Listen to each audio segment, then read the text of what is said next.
क्या ट्रैवलिंग से डरते हैं आप? क्या ट्रैवलिंग कर देती है आपको बीमार? ट्रैवलिंग फोबिया का आयुर्वेदिक इलाज।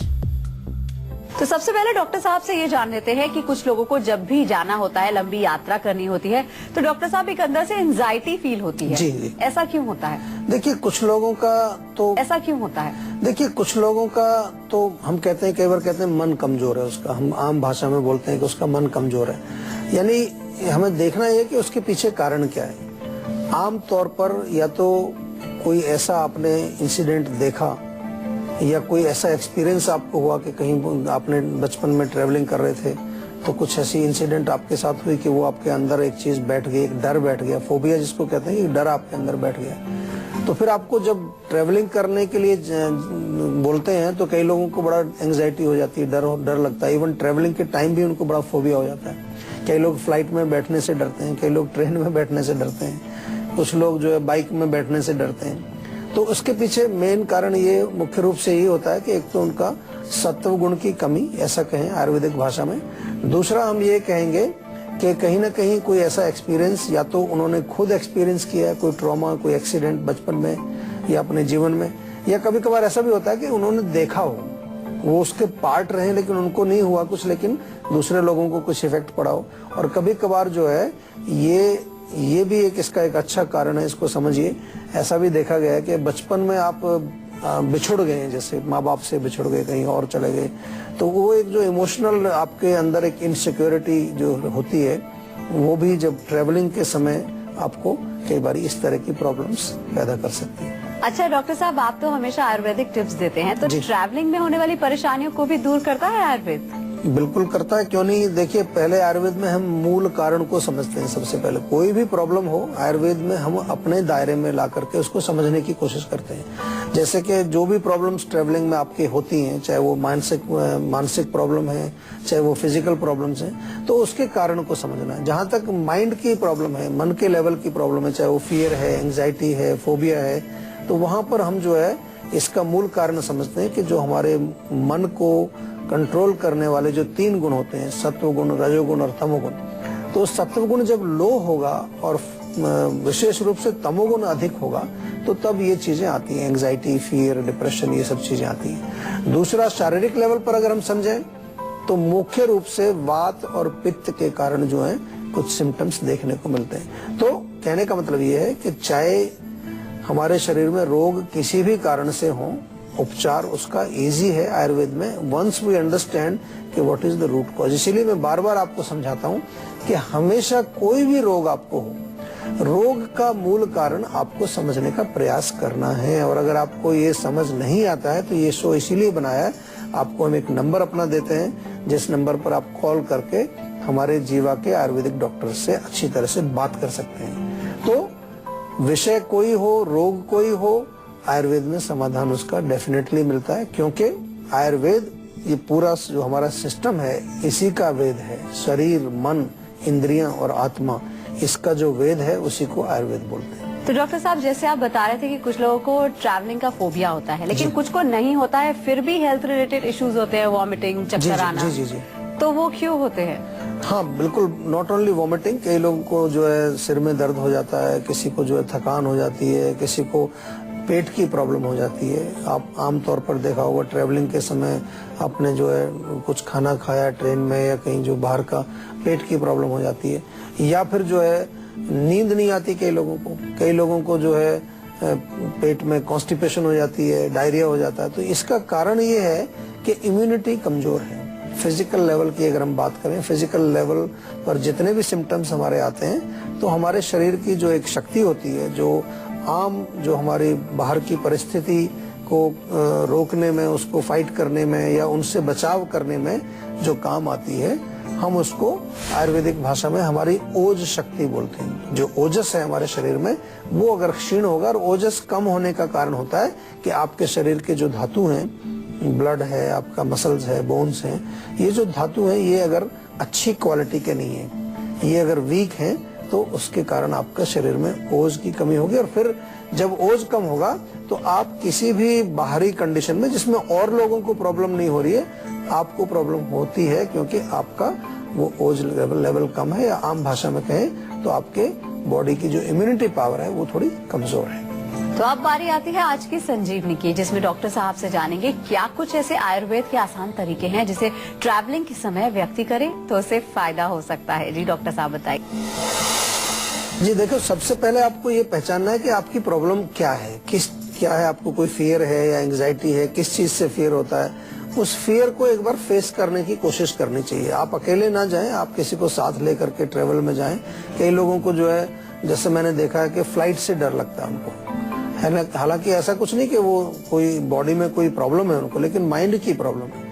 तो उसमें थोड़ा सा आपको वहाँ एक सपोर्ट अगर मिल जाए, कोई साथ मिल जाए, तो आप उसको एक बार जब प्रैक्टिस कर लेते हैं, एक बार उसको फेस कर लेते हैं, तो फिर आपको एक कॉन्फिडेंस आपके अंदर डेवलप होता है। जहाँ तक हम बात करते हैं कि अगर जो हमने बात की कि कमजोर मन या कमजोर दिल कहते हैं आम भाषा में, वो एक्चुअली हमारा मन है या हमारा नर्वस सिस्टम थोड़ा वीक है, ये समझ लीजिए। तो उसको हमें मजबूत करना है। उसके लिए ब्राह्मी और अश्वगंधा चूर्ण आप बना लीजिए, या तो बनी बनाई गोली जीवा की आपको मिल जाएंगी, ब्राह्मी टैबलेट, अश्वगंधा टैबलेट। ये रेगुलर कुछ दिन 3-4 महीने खाइए, उससे बहुत फर्क पड़ेगा। ट्रेवलिंग के समय थोड़ा अदरक अपने पास रखिए, ताजा अदरक थोड़ा सा चबा करके मुंह में चूसते रहेंगे तो बहुत सारी जो आपकी वोमिटिंग या इस तरह की प्रॉब्लम्स हैं वो नहीं होंगी आपको। और एक हमने एक अच्छा प्रोडक्ट बनाया, बहुत टेस्टी भी है, जीवा का डाइजेस्टॉल करके एक चूर्ण है, डाइजेस्टॉल, और वो बड़ा टेस्टी चूर्ण है, वो आपको मिलता है। उसको भी रखना चाहिए ट्रेवलिंग में, बहुत बढ़िया काम करता है। बाहर जब आप जाते हैं कोशिश करिए कि थोड़ा सा हल्का भोजन करें। बाहर की चीजें जो खाते हैं आप उस पर ध्यान से देखिए कि साफ सुथरी हैं, पानी पीने का साफ है। ये चीजें छोटी छोटी सी अगर आप ध्यान रखेंगे तो आपकी ट्रेवलिंग बहुत सुखद रहेगी। और नीम की टैबलेट भी आप ले जाएं साथ में, क्योंकि नीम बहुत सारी रोगों पर काम करता है, बहुत अच्छा काम करता है हमारी बॉडी के अंदर। एंटीवायरल, एंटीबैक्टीरियल कोई जो है आपके बॉडी में किसी प्रकार का अगर इन्फेक्शन शुरू होगा तो नीम अगर खाते रहेंगे आप तो उससे आपको तकलीफ नहीं आएगी। एक कॉलर हमारे साथ जुड़ गए हैं, असम से हैं त्रिभुवन जी। क्या जानना चाहते हैं आप? जी मैं जब भी दौड़ता हूँ मेरे पेट में हमेशा दर्द होने लगता है। पेट में दर्द होता है या छाती में होता है? पेट और छाती के बीच में ही होता है। अच्छा, बीच का जो हिस्सा है उसमें होता है।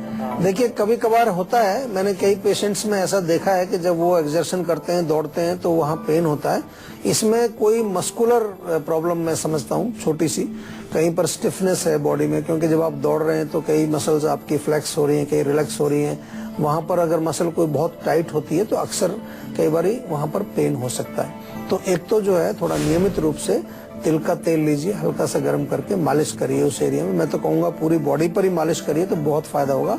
दूसरा, अगर फिर भी आपको तकलीफ बनी रहती है तो एक अल्ट्रासाउंड जरूर कराइए, थोड़ा चेक कर लीजिए कि इंटरनल कोई ऐसी प्रॉब्लम अगर होगी तो सामने आएगी। मुझे उम्मीद है कि इसी से वैसे आराम आपको आ जाएगा, लेकिन फिर भी हमें ये जरूर ध्यान रखना चाहिए कि हमारे शरीर में किसी भी प्रकार की कोई विकृति, किसी भी प्रकार का कोई हमें सिम्टम कहीं भी नजर आता है, कोई भी लक्षण नजर आता है जो आपको लगता है कि वो नॉर्मल नहीं है, उसके लिए आपको डेफिनेटली प्रयास करना है उसको समझने का।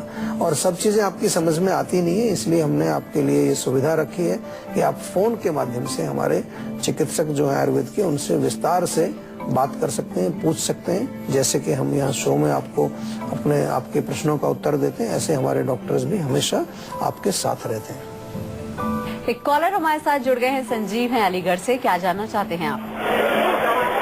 हेलो जी नमस्कार। हाँ जी नमस्कार डॉक्टर साहब। बताइए जी। जी डॉक्टर साहब, हमारा एक बच्चा है जी, लगभग अभी 2-3-4 साल का हो गया है। तो उसको एक्चुअली क्या है सर कि उसको बर्थ हाइपोक्सिया हुआ था। अच्छा। तो जब बच्चा छोटा था तो डिलीवरी के टाइम पे कराई नहीं किया था, और उसको फिर ये आपका चाचा नेहरू हॉस्पिटल रहता है हमारा यहाँ पे जी, वहाँ पे अपोलो में, मेट्रो में, सभी हॉस्पिटल में दिखाया था उस टाइम पे। तो वो 7 to 8 डेज बाद जो कराई किया था, उसके बाद उसको ट्रीटमेंट जैसे चल रहा है, ऑल इंडिया से भी चल रहा है और आयुर्वेदिक में भी उसको इलाज जैसे कुछ थोड़ा बहुत दिया है जहाँ जो डॉक्टर बैठते हैं। तो उसको क्या है कि थोड़ा एक तो दौरे आते हैं, अभी आई कांटेक्ट जैसे नहीं कर रहा है, जिसका एक EEG करके टेस्ट होता है वो भी कराया था, तो उसमें ऑप्टिक नर्व जो होते हैं वो हमारी संकुचित बताई थी। जी देखिए, मैं रोग आपका समझ रहा हूँ, क्योंकि ब्रेन को ऑक्सीजन नहीं मिल पाई पूरी उस समय, उसके कारण से कुछ डैमेज हुआ है जैसा आप बता रहे हैं। तो थोड़ा सा रोग कठिन डेफिनेटली है, आसान नहीं है। और मैं इसमें इतना ही कहूँगा कि थोड़ा सा एक बार बच्चे को अगर आप लाएं, रिपोर्ट्स लाएं, हमारी क्लिनिक दिल्ली में है कई जगह पर, या फरीदाबाद में, या जहाँ पर भी आप रहते हैं उस एरिया में हमारी क्लिनिक्स हैं जगह जगह पर, वहाँ जा करके आप एक बार थोड़ा सा इसको दिखाइए। और दूसरी चीज ये कहूँगा कि थोड़ा सा पेशेंस के साथ आपको इलाज करना चाहिए, क्योंकि ये एक ऐसा समझ लीजिए कि बहुत difficult condition, almost incurable condition. आपको डॉक्टर्स ने बताया होगा कि इसमें कुछ ज्यादा कुछ नहीं कर सकते, लेकिन हमारे यहाँ आयुर्वेद में कुछ ऐसी जड़ी बूटियां हैं जो ब्रेन को नरिशमेंट देती हैं, ब्रेन के हिस्सों को, ब्रेन के जो हमारे विभिन्न जो कार्य कर रहे हैं अंदर जो न्यूरॉन्स हैं या नर्व्स हैं, उनको नरिशमेंट के लिए कुछ आयुर्वेद में बड़ी अच्छी औषधियां। छोटा बच्चा है, अभी उसका ग्रोथ भी होना है, अभी आगे उसका जो है वृद्धि भी होगी, तो धीरे धीरे अगर हमें लगे 4-6 महीने में कहीं अगर देखने लगे कि कुछ फर्क आ रहा है तो बहुत अच्छी बात है। ट्रीटमेंट लॉन्ग टर्म लेना पड़ेगा, सालों साल, हो सकता है काफी 8-10 साल उसको कुछ ना कुछ कंटिन्यूसली खिलाना पड़े, लेकिन सब टॉनिक्स हैं, कोई दवाई नहीं है। ऐसा नहीं कि कुछ विशेष कोई ऐसी दवाई है जिससे कि उसको नुकसान होगा। साथ में घर में अगर कुछ करना चाहें तो 2-3 चीजें मैं जरूर बताऊंगा।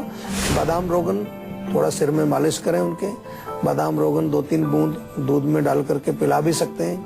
बादाम रात को भिगो करके छिलका उतार के घिस करके उसको दूध में 1-2 बादाम उसको खिला भी सकते हैं। ये भी सारे मस्तिष्क को नरिश करते हैं, हमारे ब्रेन को थोड़ा सा ताकत देते हैं। जुड़ गए हैं अजय हैं पंजाब से, क्या जानना चाहते हैं आप? नमस्ते डॉक्टर साहब। नमस्कार जी। सर प्रॉब्लम ये समस्या ये हो रही है मेरे साथ ना, मुझे थोड़ी याददाश्त कमजोर हो गई है, मेमोरी प्रॉब्लम है थोड़ी। अच्छा, कोई टेंशन तो नहीं चल रही है लाइफ में? नहीं, टेंशन तो ठीक है, कोई दिक्कत नहीं है। टेंशन नींद कैसी आती है? नींद वही है, थोड़ा लेट हो जाते हैं कभी 11-12 बजे। तो नींद गहरी आती है, हल्की या ठीक आती है नींद? सुबह उठने का ना थोड़ा मन नहीं करता, कि ऐसा लगता है कि थोड़ा और सो लें।